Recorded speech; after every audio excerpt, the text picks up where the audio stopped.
Bem-vindo a todos a mais um episódio do programa Podcast Online. Hoje, com a grata satisfação de entrevistar aqui o nosso dileto amigo Ademir Malavasi, um jornalista que dignificou a profissão, que exerceu vários cargos de relevância, tanto no meio jornalístico, notadamente na Folha de São Paulo, depois na Câmara dos Deputados. E é um prazer a gente ter, porque a mídia hoje tem um papel importante no Brasil, tanto na questão da segurança pública, como na questão da informação de um modo geral, onde a gente anda tendo alguns percalços, mas que continuam com a mesma importância. Ademir, seja bem-vindo e vamos fazer esse bloco inicial para suas palavras, você falar sobre suas experiências, sua formação, sobre as suas realizações mais notáveis aí na área do jornalismo e na área política. Muito obrigado, Wellington. É um prazer e uma honra estar aqui atendendo o seu convite. E eu acho que essa questão da forma como a mídia encara e reproduz a questão da segurança pública é essencial, infelizmente, nós temos hoje nas redações um preconceito muito grande quanto às forças de segurança. As redações hoje estão, em sua esmagadora maioria, infestadas de pessoas com orientação ideológica clara, e essa orientação ideológica é quem pauta a forma como a mídia encara e divulga as questões de segurança pública. Ademir, como é que você começou no jornalismo? Eu comecei em 1967, portanto já são 56 anos, né? 57 anos. 56. E desde então tenho palmilhado algumas áreas, mas poucos jornais. Eu comecei a trabalhar na Folha de São Paulo, na última hora, já no Grupo Folha, e trabalhei com o Samuel Weiner, que havia voltado... A leitura obrigatória antigamente. Exatamente. Havia voltado à última hora, a convite do Frias. O maior editorial de todos os tempos. Exatamente. E comecei ali.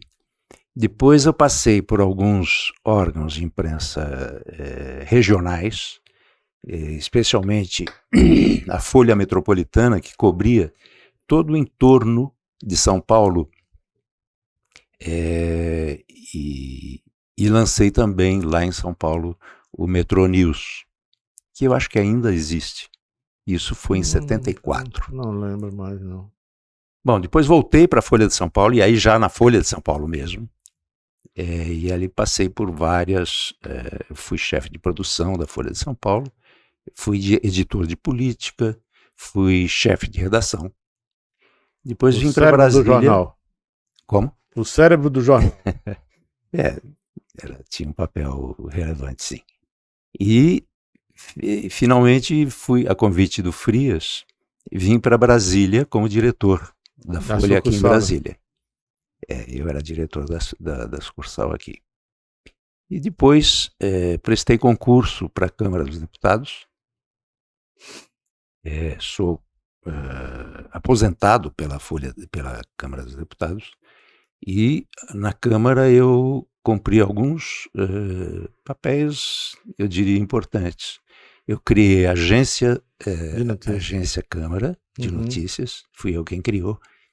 Fui diretor da agência, depois fui diretor da Secretaria de Comunicação da Câmara dos Deputados. Da SECOM.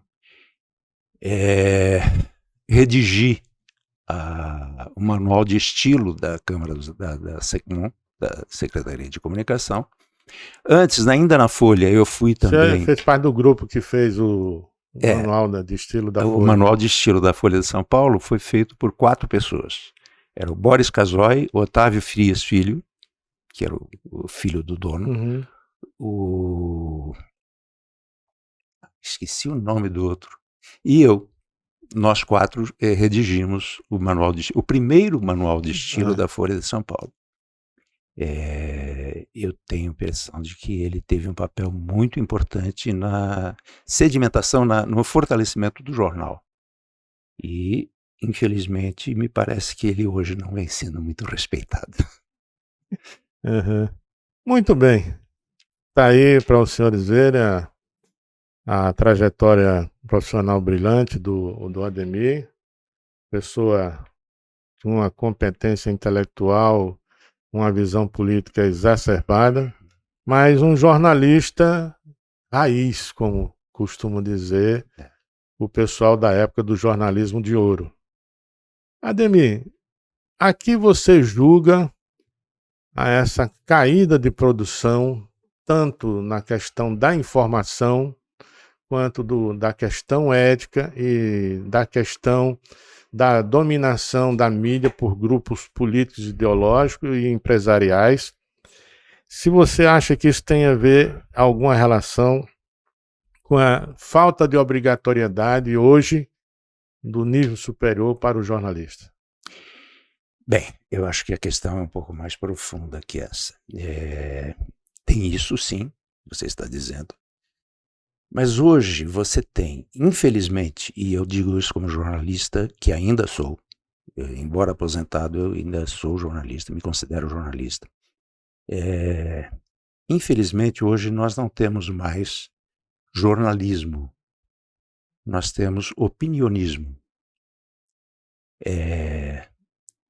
Não gosto de ficar falando muito do passado, mas não há como a gente deixar de relembrar a forma como se praticava, se exercia o jornalismo em relação ao que existe hoje. Hoje você, infelizmente, você não tem mais a isenção que é essencial para o exercício do jornalismo. Por quê? O jornalista, a imparcialidade, né? Pois é, o jornalista, ele tem a obrigação de oferecer aos seus leitores, aos seus ouvintes, aos seus, em suma, ao público ao qual ele se dirige, ele não tem o direito de misturar a informação com a opinião que ele tem a respeito dessa informação. Ele não tem esse direito. Porque quando ele faz isso, ele retira do cidadão ao qual ele tem que informar, ele retira do cidadão o direito à informação plena. O que ele faz é censurar o cidadão no seu direito à informação. Então, ao contrário do que se diz, quando se fala em direito à informação, geralmente se entende esse direito como o direito do jornalista. Não é o direito do jornalista. O direito é do cidadão, que tem que ser informado sobre todos os aspectos que sobre os quais o fato em suma, de que forma esse fato se configurou em todas as nuances, exatamente. Né? Hoje, infelizmente, por conta dessa tendência ideológica, político-ideológica que permeia todas as redações praticamente, estou generalizando, mas é um fato, infelizmente é isso. Infelizmente essa realidade é visível hoje em todos os momentos. No que diz respeito especificamente à segurança pública, existe um preconceito enorme entre os jornalistas quanto ao exercício que as forças de segurança, as forças policiais e de segurança, exercem a sua função. Existe um preconceito enorme. Mas aí já está embutida a questão ideológica também, né? Exatamente. Porque na época dos Em função regimes disso. militares, na época do regime militar, as polícias militares foram Instrumentalizadas exatamente. pelo aparato governamental da época, né? Sim, mas é preciso lembrar uma coisa que é elementar, mas que parece que a nossa sociedade está doente e não percebe algumas coisas que são elementares. Uma delas, o exercício da força, o uso da força é monopólio do Estado. É um monopólio do Estado, reconhecido por toda a sociedade. Qualquer sociedade civilizada tem que se organizar desta maneira. Pacto social. É um pacto social e delega às forças policiais e de segurança o monopólio do uso da força. Hoje se inverteu esse processo. E isso decorre por quê? Decorre de quê? Da forma como hoje a universidade está estruturada. Hoje, os bancos escolares, desde a escola primária até a universidade, está contaminada pela questão ideológica. Hoje você não tem, na academia, na universidade, hoje você não tem o estudo das correntes de pensamento conservadoras. Você não tem mais isso. Uhum. Há uma hegemonia da esquerda na universidade. E há uma ditadura também nesse sentido. Qualquer voz que se levante contra esta situação ou que se apresente como expressando algo conservador é alijada, é perseguida, e perseguida violentamente. Hoje você tem nas redações um grupo de pessoas, uma massa de pessoas que foram forjadas sob essa ótica político-ideológica. E a formação é gramsciana, de Antônio Gramsci, que é um ideólogo da nova esquerda marxista. Infelizmente, é esta a situação que temos hoje. Nós temos no mundo inteiro, Ademir,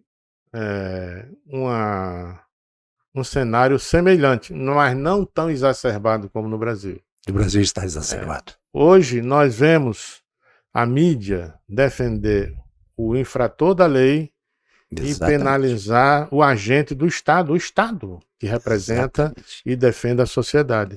Então a gente vê que muita coisa no Brasil está fora do compasso legal. Exatamente. Onde uma empresa de mídia, onde uma instituição da mídia conservadora, tanto faz televisão, jornal, qualquer que seja a tipologia dessa mídia, ela deveria ter, digamos, certas obrigações,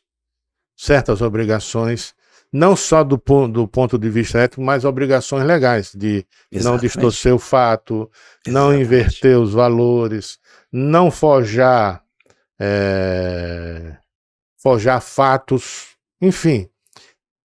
O Brasil falta, depois que caiu a lei de imprensa, alguma coisa mudou para pior ou para melhor, apesar de que a lei de imprensa não era também a melhor das leis. Não era melhor.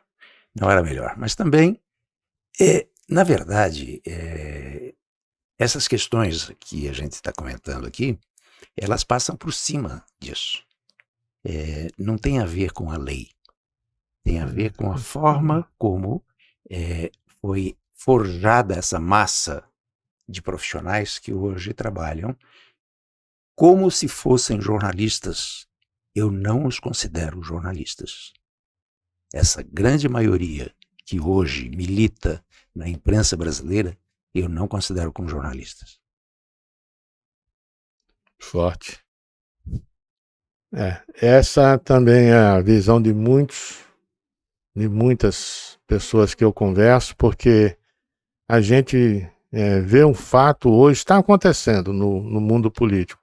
Determinada empresa de mídia lançando fake news dizendo que Exatamente. o coronel fez a delação premiada, que acusou isso, acusou aquilo, sem nem ter acontecido. Exatamente. E fica por isso mesmo. Fica por isso mesmo. Mas vamos voltar agora mais propriamente para a segurança. Na América e na Europa, existem leis que garantem a não divulgação de nome de suspeitos, nem fotografia de suspeitos. Por quê? Porque numa sociedade onde o nível de desenvolvimento cultural e intelectual é muito baixo, como é o caso da nossa, Sim. A gente termina criando o endeusamento do infrator. Exatamente. Ao invés de criar, não o endeusamento, mas mostrar a realidade da defesa patrocinada pelo Estado, defendendo a sua própria sociedade. E no Brasil, é o contrário. A mídia, junto com alguns partidos de esquerda, demonizaram a polícia militar, as forças de segurança, a tal ponto que hoje virou mantra político. Tem partidos aí que a causa número 1 é acabar com as polícias. Que sociedade a gente está construindo? Que sociedade a gente vai deixar legado para os nossos filhos e netos? Wellington, eu sou muito pessimista em relação ao futuro. É lamentável que a gente tenha chegado a esse ponto e você tem toda a razão. Existe mesmo esse quadro e não vejo um horizonte muito claro em relação a uma maneira de superarmos esta crise. Nós vivemos hoje numa sociedade que está doente. Hoje temos no Brasil uma sociedade que reclama direitos E não tem deveres. E temos uma classe política que, infelizmente, também, por razões, em parte por ignorância, em parte por má fé, que passa por cima dessas coisas. Não se debruça sobre as questões mais graves que a sociedade brasileira enfrenta. Temos também uma elite cultural, e eu boto entre aspas, porque, infelizmente, as nossas elites culturais não mereceriam esse nome. As elites econômicas que também passam por cima dessas questões. Nós temos uma elite predatória. Eu sei que é um pouco severo demais esse julgamento, mas é assim que eu vejo. Não há, do meu ponto de vista, nós não temos um horizonte muito claro pela frente, não. Eu fico assustado. Eu já estou assustado com esse cenário. Fico mais assustado quando a sua opinião também coincide. E eu vejo hoje uma prática política onde o legislativo brasileiro, de uma forma geral, tanto nos 3 níveis, União, Estados e município, principalmente na União, que é onde se faz as leis penais, legislando mais em defesa do infrator do que da própria sociedade, do cidadão de bem. Exatamente. Que exemplo a gente está legando para os nossos... Não, o pior possível. O pior possível. A materialização de que o crime compensa. Pronto. Né? É esta a herança que nós estamos deixando para os nossos filhos, os nossos netos. Não vejo como a gente sair daí, porque nós temos uma sociedade mal informada e continua cada vez mais sendo mal informada, mal formada,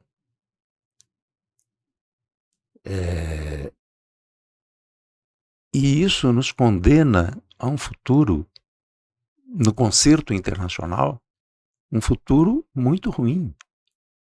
Não se pode falar que o Brasil é o país do futuro, quando a gente vê que as novas gerações estão sendo formadas dessa maneira. Formadas e informadas. Nós temos exemplos aí cheias. Esdrúxulas. Né? Exato. Nós temos hoje, já virou um mantra na ala mais conservadora da política brasileira. Nós estamos percebendo, a olhos nus, como diria o cientista, uma distorção de todo o sistema de valores nacionais, de valores cristãos que foram judaico-cristão que foram a base da civilização ocidental, estruturar a civilização ocidental, em detrimento dos problemas e dos novos cultos e conceitos advindo dessa política equivocada que hoje está sendo disseminada no mundo inteiro.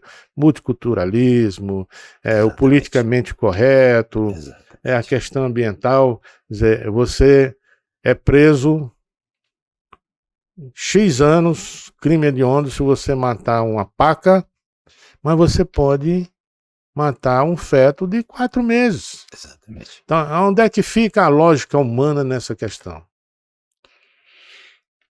Como eu disse antes, nós vivemos uma sociedade, e não é só no Brasil, mas no Brasil particularmente é mais grave, uma sociedade está doente. As pessoas parecem que perderam a capacidade de refletir, de pensar. Hoje, você vê massas enormes se guiando por slogans, palavras de ordem, sem a menor reflexão sobre o que elas significam. Clemenceau, primeiro-ministro da França, durante a Primeira Guerra Mundial, ele forjou uma frase que, a meu ver, define bem essa doença de que nós padecemos. Ele dizia: quem até os 20 anos não foi socialista não tem coração. Quem depois dos 40 anos continua a ser socialista não tem cérebro. Mais tarde o Churchill e o Lacerda repetiam muito isso, Carlos Lacerda, uma das maiores inteligências jornalista do Brasil, pela política brasileira e pela mídia também. Ele era jornalista. E ele repetia muito isso. E eu acredito firmemente nisso. Me aponte um exemplo em que o socialismo tenha produzido efeitos benéficos para a sociedade onde ele imperou. Não há um único exemplo. Não existe. Outro dia, comentando com um amigo, eu fiz essa pergunta a ele, ele falou: não, mas a China. Bom, a China é uma ditadura comunista feroz e adota práticas capitalistas. Não tem absolutamente nada a ver com o socialismo. A forma como a economia chinesa se organiza não tem nada a ver com o socialismo. Ela é capitalista na prática econômica. Seria um capitalismo de Estado, né? Pois é, exatamente. Agora, você perguntou, né? Como é que se pode entender a erosão que se pratica em termos dos valores culturais, religiosos, né? Todos os valores que forjaram a civilização cristã ocidental, eles estão sendo erodidos. E não é por acaso, não. É caso pensado. É deliberado. É um processo deliberado. E, infelizmente, as pessoas com a capacidade que deveriam ter, a capacidade de refletir a respeito da crise que nós vivemos, elas se deixam levar por palavras de ordem, sem a menor reflexão. Estão dando tiro, não é no pé não, na cabeça. Estão dando tiro na cabeça. Nós temos o caso desse suicídio existencial, né, em termos de cultura, a própria Europa. Sim. A gente estava conversando aqui antes, você falou o caso da França e o caso do Reino Unido, lá da Inglaterra. Lá como aqui, tem jeito? Eu acho que eles têm um instrumental mais adequado para enfrentar essa crise. Não sei se haverá saída para isso. Acabei de regressar de uma viagem. Estive em Paris e fiquei impressionado com a forma como as coisas estão acontecendo lá. A degradação da vida em Paris hoje é uma coisa braba. Muito séria, muito séria. Mas eu acho que eles ainda detêm instrumentos, eles possuem instrumentos, um sistema de justiça, inclusive intelectuais, que nós não temos, inclusive intelectuais, para superar ou para enfrentar essa crise. Eu não sei se esse enfrentamento será bem sucedido. Eu, há um tempo atrás, estava até comentando com o professor Ricardo Caldas num podcast desse que nós fizemos, um professor da Universidade Americana, eu não sei se era de Yale, não sei qual era a universidade, perguntando para o aluno a diferença entre o desenvolvimento americano e o desenvolvimento do Brasil e da América Latina. Qual era a diferença? O que é que aconteceu que proporcionou a América ter esse salto gigantesco de desenvolvimento e o Brasil e a América Latina nada? E ele falou, justiça. E ele completou, né? Num país onde o sistema judiciário é forte, é íntegro, é imparcial, ele é ativo, ele funciona, os países se desenvolvem. E a gente está contemplando a veracidade dessa citação desse professor. Hoje nós temos uma divisão, se Montesquieu tivesse vivo, ele estava louco, né? Da divisão dos poderes no Brasil, de cabeça para baixo. Completamente. Um poder manda nos outros dois manda no terceiro, o terceiro manda... É uma confusão. Uma confusão total. E a sociedade está regredindo em termos de avanço político e de avanço social. Basta ver que a gente tirou da prisão um cidadão e elegeu ele presidente da República. Isso num país onde a lei tivesse um mínimo de respeito, o cidadão, as instituições, um mínimo de respeito pela lei, isso não aconteceria. De Gaulle tinha razão. O Brasil não é um país sério. Mas eu queria, esse professor, ele faz uma análise muito interessante e concordo inteiramente com ele. Eu acrescentaria uma coisa. Eu acredito firmemente que o motor da história é a necessidade. O motor da história é a necessidade. Sempre que você tem uma situação em que as coisas... Você não precisa brigar, lutar para sobreviver, você tende a decair. Uhum. Em outras palavras, isso também já foi dito por muitas vezes, tempos difíceis Forjam forjam homens homens fortes. Tempos fáceis forjam homens tíbios, fracos. Eu li isso aí quando era jovem naquela coleção de Malbataan. Exatamente. É isso mesmo. Eu nunca esqueci isso.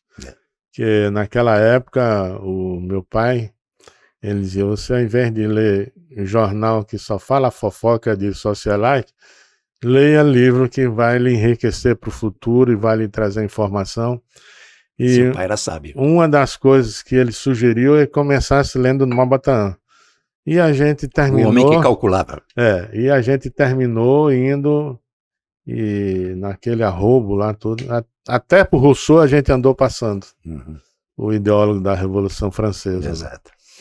Então, Ademir, a segurança pública é um conjunto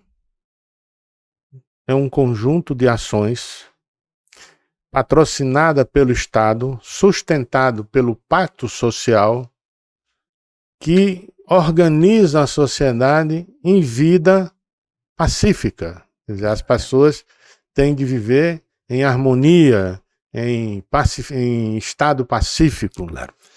E hoje a gente vê uma inversão. Total. As comunidades que têm esse caldo, essa cultura de violência, tem mais destaque na mídia do que a própria ação do Estado na contenção da criminalidade e da violência. Exatamente. Eu vi agora esses dias, está circulando aí na internet, passou acho que no Fantástico, não sei se foi bem no Fantástico, treinamento de guerrilha. Lá da Maré, lá do pessoal da Maré, Exatamente. Guerrilha urbana. Exatamente. Ora, quando a mídia noticia isso, como se fosse a coisa mais normal do mundo. A coisa mais normal do mundo. E o Estado continua na mesma anomia, isso não passa para a sociedade uma mensagem que o Estado está apoiando a criminalidade? Eu não diria que apoiando a criminalidade, está se omitindo de mas suas responsabilidades. Quando se omite, apoia. Claro. Você tem razão. É isso mesmo. E, infelizmente, a mídia não cumpre com o seu papel, que é o de informar corretamente a população. Por conta dos desvios político-ideológicos que aqui nós referimos há pouco, por conta disso, eles se omitem, não é só o Estado não, a mídia, a imprensa, se omite de sua responsabilidade, foge à sua responsabilidade de denunciar essa omissão estatal, essa anomia né? a que você se referia. A outra questão que hoje está latente, eu converso com policiais de todos os estados do Brasil, e hoje nós estamos entrando numa fase perigosa da anomia profissional. Porque hoje o policial, a coisa que ele tem mais medo não é de enfrentar o criminoso armado, trocar tiro, nem nada. É enfrentar a justiça. Enfrentar o processo judicial. Exatamente. Porque recentemente o STJ decidiu que você só pode agir com força e defender o seu patrimônio. Não é se o cara estiver abrindo a porta. Se ele não abriu, não entrou e não atirou, ele ainda não consumou nada. Ele está fazendo simples ato preparatório. É de um absurdo. Se você, o policial, atirar no infrator que está armado, apontando para ele, e não deixar o infrator atirar primeiro para ele revidar, isso não é legítima defesa. Isso é execução, é homicídio.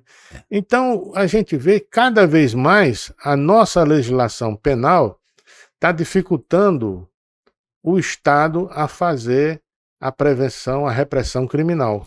Eu faria um reparo nisso que você disse. Não é legislação, são os agentes de aplicação da lei. Hoje, aquele processo a que nos referimos há pouco, de invasão das redações Uhum. por uma massa de pessoas formadas por uma tendência político-ideológica, isso acontece não é só nas redações dos jornais. Isso acontece também no judiciário. E, na verdade, em todos os setores da vida brasileira. Mas, no judiciário, particularmente, isso está acontecendo de uma forma flagrante e escandalosa. É lamentável que hoje agentes do Poder Judiciário sejam levados a esse tipo de coisa. Eu acho que não é a legislação. É a forma como esses agentes estão interpretando a lei. Eu acho que é este o grande problema. Garantismo judicial. Exatamente, o garantismo. Defender Exatamente. mais os direitos do infrator do que da própria sociedade. Exatamente. A lei não prevê isso. Quem está distorcendo a lei são esses agentes. É porque a lei hoje, já para corroborar o que você falou, nesses últimos 2, 3 anos, o Supremo alterou mais o texto constitucional Exatamente. do que o próprio Legislativo. Quer dizer, o Legislativo votou 2, 3 alterações constitucionais, entre aspas, é figurado. E o Supremo fez 50. Exatamente. Sem trocar uma vírgula, uma palavra, uma letra do texto legal, apenas mudando a forma de interpretar. Exatamente. Que a gente chama isso maniqueísmo, né? Da interpretação, da teleologia, da interpretação. E a gente, com esse aspecto, com esse cenário, a gente está criando um monstro na segurança pública que eu não vejo mais retorno. On the way. Você vê agora na Bahia, 45 mortes em 30 dias. Mas setores do governo e setores da mídia só falam dos 15 que foram... Exatamente. Que eram bandidos. Que eram bandidos, comprovadamente bandidos. Bandidos. Que foram vitimizados em confronto com a Polícia Paulista. Então, a mídia está agindo de forma seletivamente política e o Estado está omitindo erros aonde não se tem acertos e está penalizando por erros que não existiram onde teve acerto nessa repressão à violência e à criminalidade. A gente está justificando aquela máxima que transita aí, infelizmente, no resto do mundo, na América e na Europa. O Brasil realmente é o país da impunidade? Não é um país sério. Tudo bem. Eu acho que é isso mesmo. É isso. Ademir, o nosso tempo já está ocorrendo. Vamos falar um pouco de amenidade fora da segurança, que eu estou realmente tocado com esse cenário que a gente está vivendo. Quando eu pensei que você me dá um pouco de esperança, você botou um balde d'água fria aqui. Eu lamento, mas é assim que eu penso. A gente está vendo no Brasil,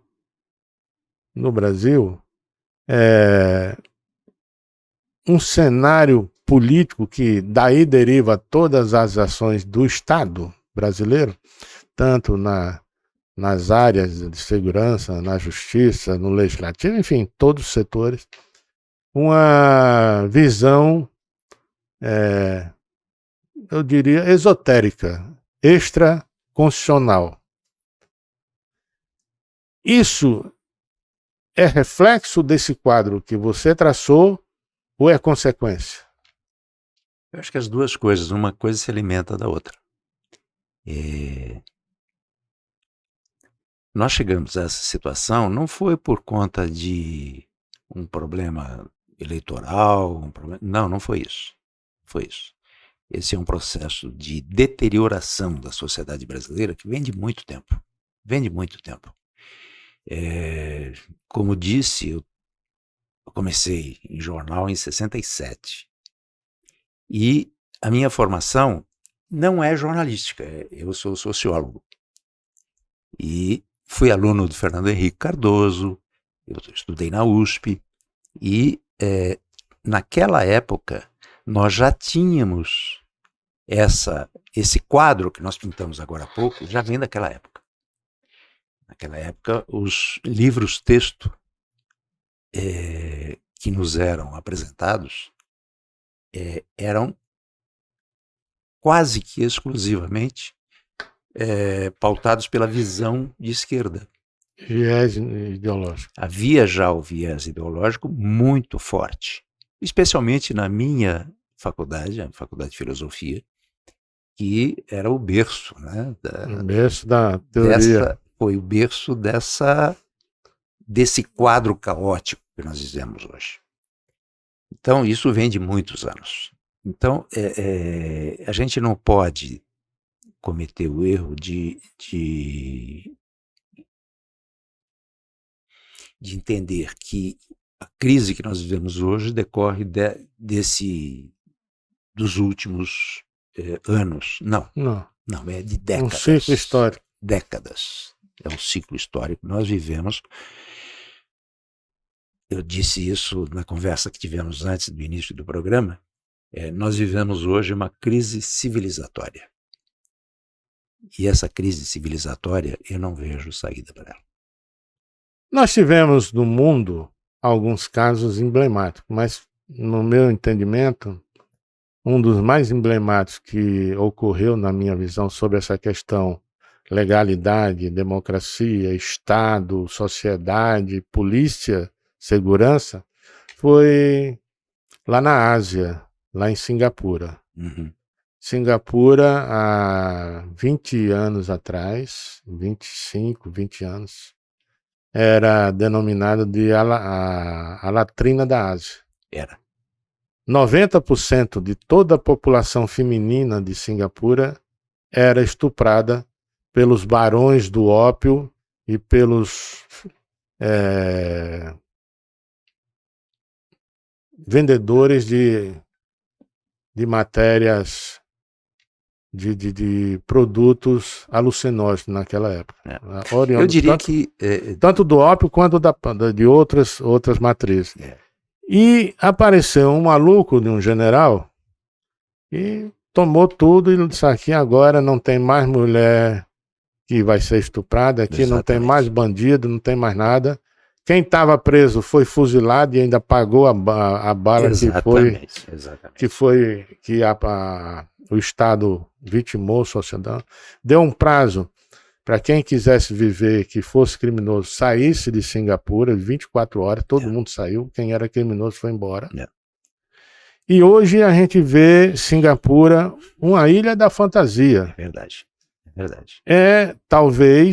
Talvez, porque as estatísticas ainda não são muito precisas, o Estado com a menor taxa de crimes violentos do planeta. Eu estive em Singapura há 20 anos, exatamente 20 anos, eu estive lá. E você falou em 20 anos atrás? Não, 20 anos já tinha havido essa mudança. Já tinha. Isso aconteceu por volta de 30 e poucos anos atrás. Né? Quando eu estive lá, aconteceu um episódio que para mim ilustra bem a forma como o Estado conseguiu transformar a sociedade de Singapura no que ela é hoje. Eu acho que ele é bem emblemático. Eu vi pela televisão. Um motorista de táxi estava trafegando pelas ruas e com uma melancia do lado. E aí ele, comendo a melancia, jogou os caroços da melancia, ele jogou pela janela. Imediatamente foi preso. Foi levado ao que nós chamaríamos de Tribunal de Pequenas Causas. E imediatamente foi condenado e cumpriu a pena. A limpar a rua. A limpar a rua durante um mês. As ruas de Singapura durante um mês. Este é o papel que o Estado desempenhou na transformação da sociedade de Singapura. Eu não digo que nós deveríamos seguir esse exemplo. Eu acho que é um pouco exagerado. Mas que o Estado, hoje, o Estado brasileiro, se omite em relação às suas responsabilidades, muitas vezes por ignorância e muitas vezes por má fé, isso acontece, infelizmente. É o que está acontecendo. Singapura não é um Estado democrático, é uma ditadura feroz, como é a China, só que do outro lado, uma ditadura de direita Preservando na o China. criando o welfare state da esquerda. Exatamente. Então eu acho que isso é que ilustra bem a forma como porque isso mostra que o Estado tem remédios. Tem. Deveria ter no Brasil. Se não são aplicados, aí é outra questão. Aí é por desonestidade, muitas vezes. E eu vejo agora, no momento presente aqui da vida brasileira, três questões que vão ser cruciais para o futuro da nossa sociedade brasileira. O direito de propriedade, que está sendo relativizado. Exatamente. Foi relativizada pelo Supremo, gravíssimo. Por quê? O direito de propriedade é a base de sustentação do fundamentalismo, do fundamento capitalista no mundo. Exatamente. A outra questão é o direito à vida. Exato. Que está se liberando o aborto, está se retirando o direito de uma vida que está sendo gerada para atender o direito social da mãe. Quer dizer, para atender um direito social, você tira a vida de outro. A outra questão, e isso aí eu reputo de uma gravidade muito grande, que os países que implantaram isso já estão retornando ao estado anterior, a liberação da maconha.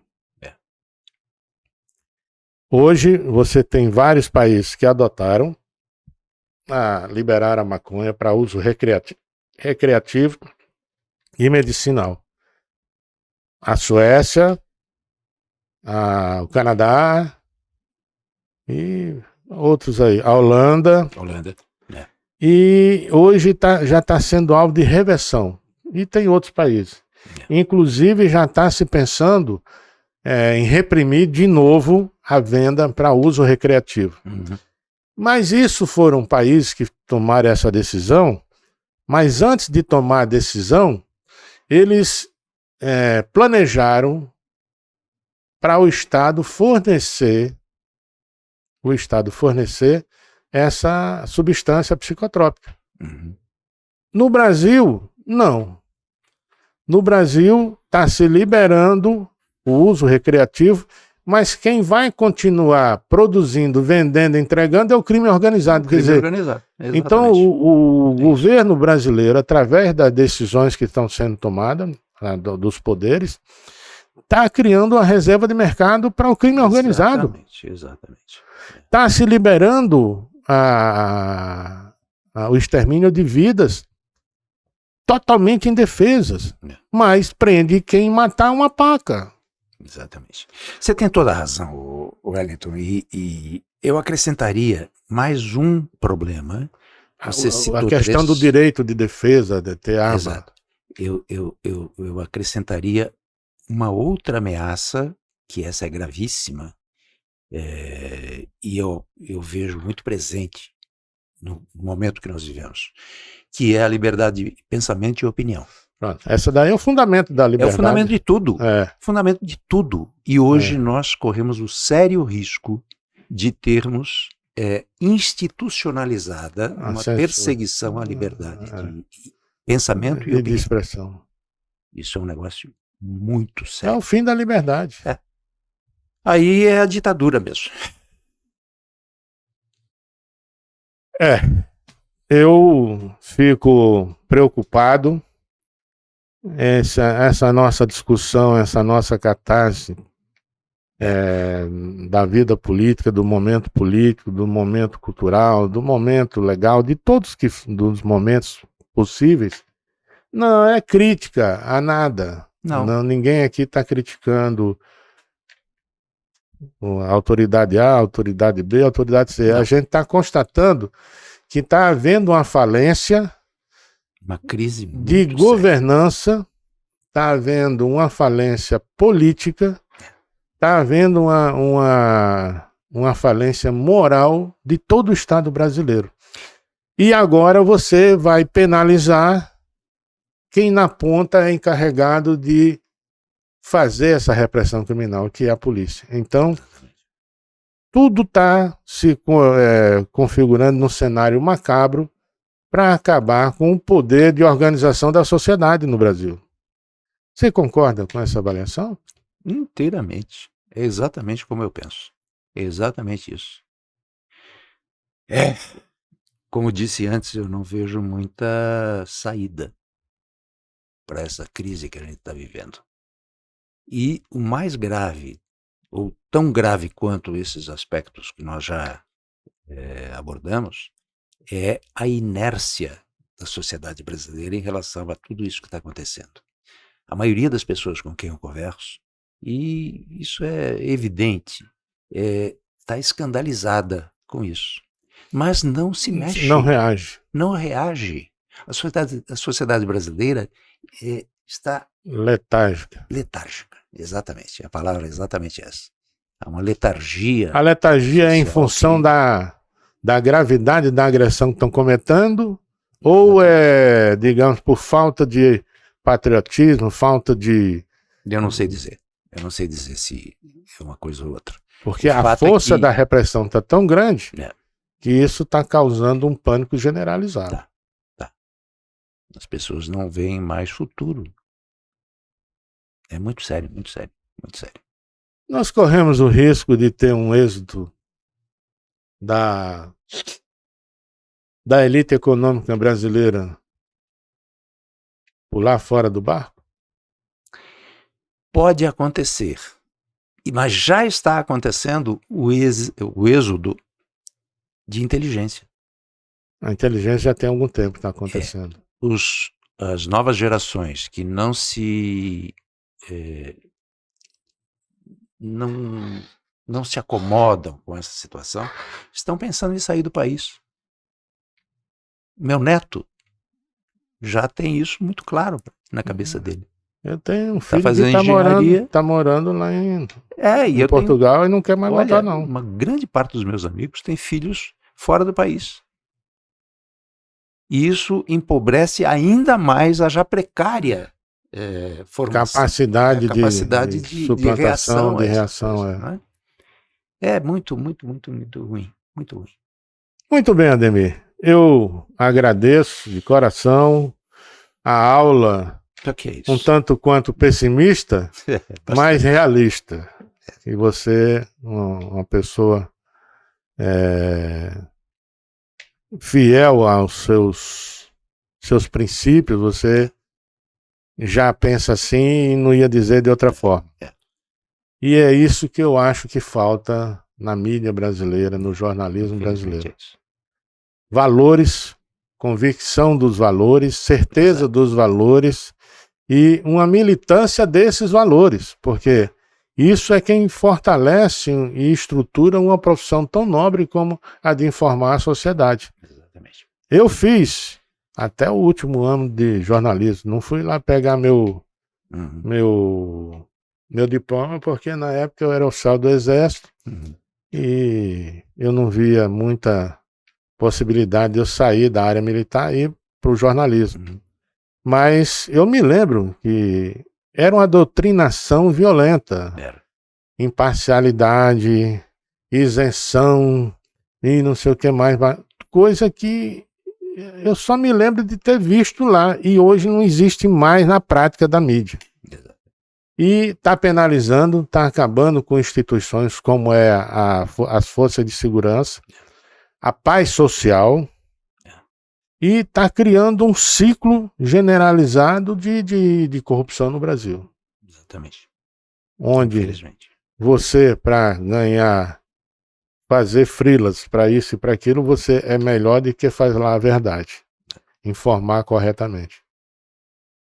Wellington, eu que agradeço muito e me sinto muito honrado pelo convite que você me fez.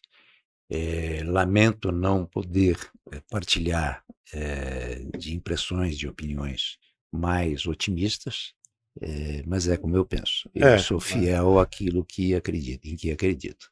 Você deu uma aula de isenção daquilo da verdade, né? Então, obrigado, Wellington. Obrigado. Vamos retornar outras vezes para discutir outros aspectos e tal. Mas eu queria deixar aqui o agradecimento do público do Segurança Online, dos nossos espectadores, nossos assistentes, nossos ouvintes.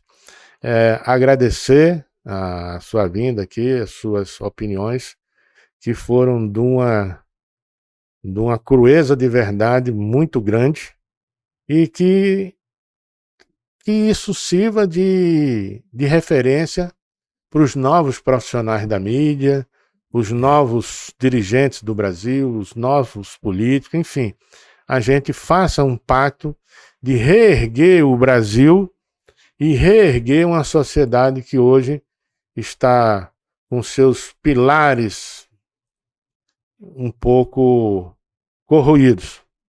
Então, muito obrigado, de coração mais uma vez, obrigado e até a próxima. Te agradeço, Wellington, e faço minhas as suas palavras. Espero que elas se concretizem. Um abraço. Abraço.